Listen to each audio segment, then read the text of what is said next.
First was that I found a musical instrument that I could play despite a shoulder injury. And two, after a hysterectomy, I was no longer plagued by debilitating pain from endometriosis. Life could now be lived and not just endured. At the top of my list was a music festival in the States and a 40th birthday trip to Iceland with my friends. There was just one little hiccup I needed to deal with. While putting my backpack on one day, I felt something poking out near my left armpit. A cyst, I figured. I'd had one before, and besides, my hormones were probably still just out of whack from surgery. But as it turned out, cancer has its own agenda, one that trumped mine. It substituted a birthday of northern lights, snow-capped rocks, and hot springs with my first day of chemo. From the outset of treatment, I was determined to deal with cancer the right way. I didn't want to let it spoil my future dreams, so I looked forward to the day I would return to work cancer-free and celebrate with my coworkers. I figured they'd throw me a better party than cancer had. Cancer was just a minor detour on my path, a nuisance that I'd be rid of in 9 months. Because the initial biopsies had indicated spread to the lymph nodes, my treatment plan would start with chemo and then be followed by surgery, radiation, and finally hormone therapy.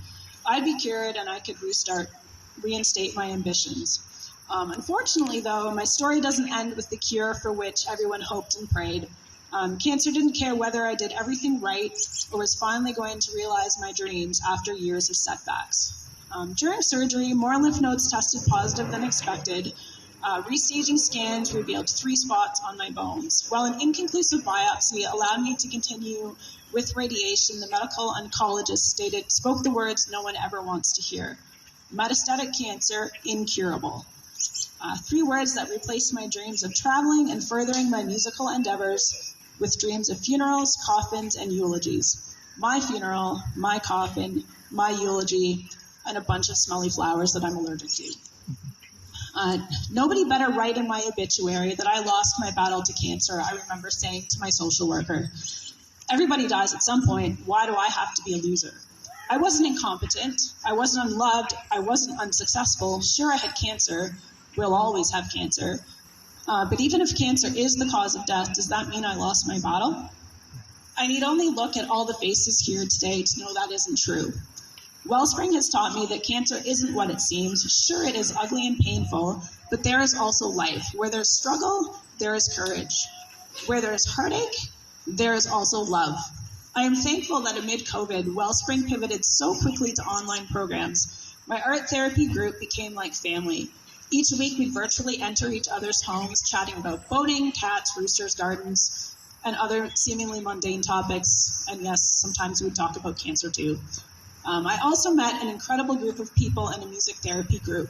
Through music, we have established a connection that all the miles between us cannot break. Threads of life stories woven by the vibrations of our voices. Sometimes I play my hammered dulcimer for the group, the melodies resonating under the weight of unmet goals. But you are fulfilling your dreams of being a music therapist, said Catherine, the music therapist, just not in the way you envisioned. I smiled. Cancer does have a way of flipping the agenda. Unbelievably, 3.5 years have now passed since I first heard those dreaded words, metastatic, incurable. Thankfully, my new treatment regime has resulted in disease stability.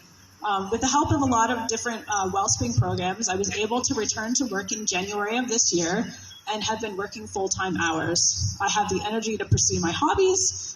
However, with every 3-month scan, the thought arises, is this the time that I'll be told my cancer is no longer stable?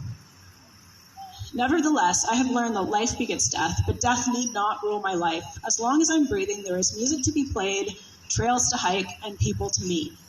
While I may not now or ever be cancer-free, today I walk a winner.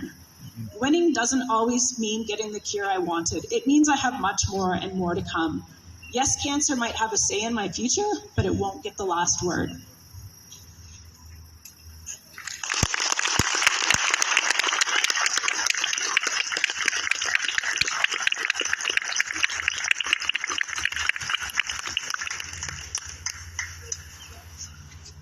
Thank you so much for sharing your